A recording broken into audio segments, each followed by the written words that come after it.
আসসালামু আলাইকুম। লঞ্চ ট্রাভেলিতে আপনি স্বাগত। সরাসরি আলিপুর স্টেক ঘাটে আলিপুর স্টেক ঘাটে জমজম এক লঞ্চ থেকে কতগুলো প্লেট চেঞ্জ করে নতুন প্লেট লাগানো হচ্ছে। তারপর সরাসরি রঙের কাজ করানো হবে পুরো বডিতে। সামনে ঈদ উপলক্ষে কাজ করানো হচ্ছে। এই হচ্ছে রহমত লঞ্চ। এই রহমত লঞ্চের টুকে রেখে কাজ করানো হচ্ছে। তো আলিপুর স্টেক ঘাটে যেসব নজন আছে তার আপডেট দেওয়ার চেষ্টা করবো। আশা করি পুরো ভিডিওতে সাথে থাকবেন। আর চ্যানেলে নতুন হলে সাবস্ক্রাইব করবেন, পাশে থাকা বেল আইকনটি অন করে দেবেন। পিছনে রয়েছে জামালেক চাঁদপুর রুটের, যদিও চাঁদপুর লেখা গায়ে, সামনে ঈদে চলাচল করবে সুরেশ্বর রুটে। ভিডিও দেখতেছেন এমবি ক্যাপ্টেন দুলিয়া নাজিরপুর লালমোহন রুটের। আর সামনে রয়েছে সাদিম সাদের শুধু রং করা হয়েছে, আর কোনো কাজ করানো হয়নি। সাদিম সাদ অনেকে বলতেছে যে ঈদে যুক্ত হবে, কোন ঈদে যুক্ত হবে সেটা বলেনি, হয়তো আরও 2-3 বছর পরও যুক্ত হতে পারে। শুধু বলছে ঈদে যুক্ত হবে, কোন ঈদে যুক্ত হবে দেখেন।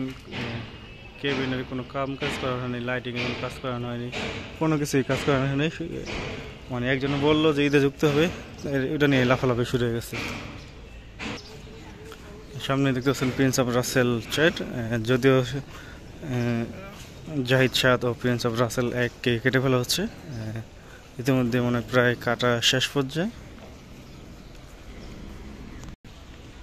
এপাশে রয়েছে সুন্দরবন 9-এর আলনির কাজ করানো হচ্ছে। দেখতে পাচ্ছেন ক্ষতিগ্রস্ত প্লেট যেগুলো ছিল সেগুলো চেঞ্জ করে নতুন করে প্লেট লাগানো হচ্ছে।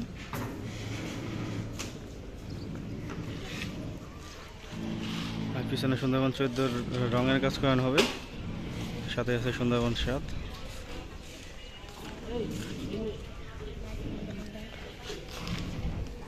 সাথে রয়েছে সুন্দরবন 10, ঈদে চলাচল করবে সুন্দরবন 10 লঞ্চটি।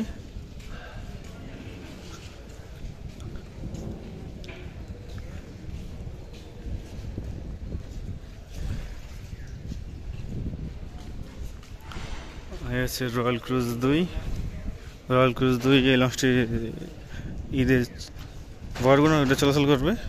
তাছাড়া আর কোনো রুট দেখা যাচ্ছে না। আর রাজারহাট সি আছে, যদিও গায়ে লেখা আছে দেউলা নাজিরপুর লালমোহন, এখনও সার্ভিস দেয়নি লঞ্চটি। আর সুরভি 9 আছে, সুরভি 9 কি আজও সার্ভিসে আসবে কিনা সঠিক জানা নেই। যদি কেউ জেনে থাকেন অবশ্যই কমেন্ট করবেন। সামনে দেখতে পাচ্ছেন আলোলির চ্যাট, কালীগঞ্জ ইলিশা হাকিমন্দির রুটের, কিন্তু হাকিমন্দির পর্যন্ত চলাচল করে না, কালীগঞ্জ ইলিশা পর্যন্ত চলাচল করে। আর সুরভিহাট আছে, সুরভিহাটের রঙের কাজ করানো হবে সম্ভবত, তো সামনে গেলেই দেখা যাবে। বসন্তচর রুটের সম্রাট 7 আছে ও পুবালি 12 আছে। তো সামনে যেহেতু ঈদ, বেশিরভাগ নৌযান এই সার্ভিসের বাইরে রয়েছে। যাত্রী সংকট এখন, মানে যাত্রীর চাপ বাড়বে বিশ্ব রোজার পর থেকেই। আর প্রয়োজনীয় কাজ শেষ করতেছে বিভিন্ন লঞ্চগুলো। ওই পাশে রয়েছে শাহরুখ 2 25 রোজা যুক্ত হবে গোসেরহাট রুটে। গোসেরহাট চলাচল করবে 25 রোজা থেকে।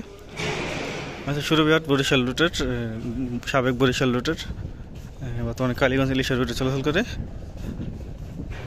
এই লঞ্চটিরও কাজ করানো হচ্ছে, রঙের কাজ করানো হবে। আর ফ্যানটা যেগুলো ক্ষতিগ্রস্ত সেগুলো চেঞ্জ করা হবে। তো এই ছিল আলিপুর স্টেক ঘাট থেকে সর্বশেষ আপডেট। ভিডিও ভালো লাগে অবশ্যই লাইক কমেন্ট শেয়ার করবেন, আর চ্যানেলে নতুন থাকলে সাবস্ক্রাইব করবেন।